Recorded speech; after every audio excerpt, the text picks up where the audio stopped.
Hi friends, ఇవాల్టి recipe వచ్చేసి బేసన్కి లడ్డు 3 ఇంగ్రీడియంట్స్తో ఎలా ప్రిపేర్ చేసుకోవాలో ఈ వీడియోలో చూసేద్దాం పదండి.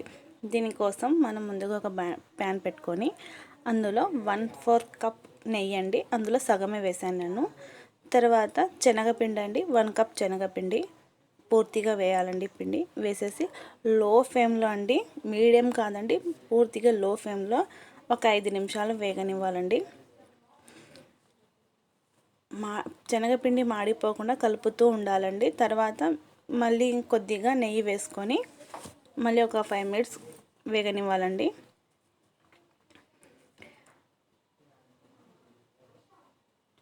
ఇలా పూర్తిగా కలిపిన తర్వాత మిగిలిన నెయ్యి కూడా మొత్తాన్ని ఇందులోనే వేసేసి మళ్ళీ కలుపుకోవాలండి.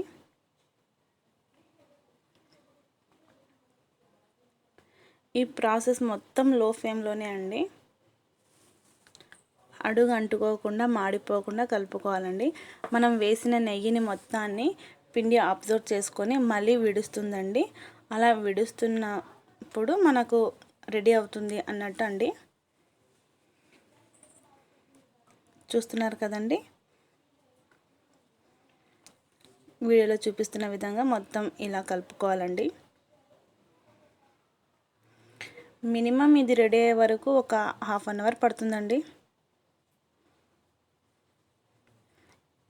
ఇలా మొత్తం మనం వేసిన నెయ్యి మొత్తం ఇలా బయటికి వచ్చేసిన తర్వాత అందులో 2 టీ స్పూన్ అండి, 2 టీ స్పూన్ల వాటర్ని చల్లాలండి. ఇలా చల్లడం వల్ల మనకు లడ్డూలు అనేటివి కాస్త క్రిస్పీగా వస్తాయండి, అంటే రవలా వస్తాయండి. పిండిలా కాకుండా రవలా వస్తుంది, టేస్ట్ బాగుంటుందండి. అందుకోసం వాటర్ అండి కంపల్సరీ వేసుకోవాలండి. అలా ఒక 2 స్పూన్ వేసేసుకొని మళ్ళీ ఒక 5 నిమిషాలు వేగనివ్వాలండి. తర్వాత స్టవ్ ఆఫ్ చేసేసి ఒక ప్లేట్లో తీసేసుకొని మిశ్రమాన్ని మొత్తాన్ని 15 నిమిషాలు చల్లారనివ్వాలండి. పూర్తిగా చల్లారనివ్వాలండి. ఇలా పూర్తిగా చల్లారిన తర్వాత ఇందులో 1-2 కప్ పౌడర్ షుగర్ అండి.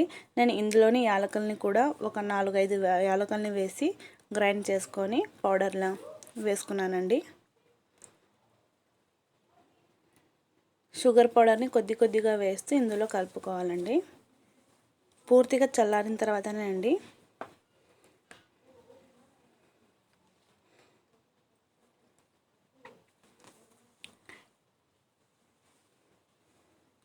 ఇలా వేసి కలుపుకున్న తర్వాత 1/4 కప్పు చూడండి, సారీ అండి, 1-2 కప్ పౌడర్ షుగర్ అండి. ఇలా వేసి మొత్తం కలుపుకున్న తర్వాత మనకు కావాల్సిన సైజులో లడ్డూలా ప్రిపేర్ చేసుకోవాలండి. చూసారు కదండి, ఇలా లడ్డూలా ప్రిపేర్ చేసుకోవాలండి.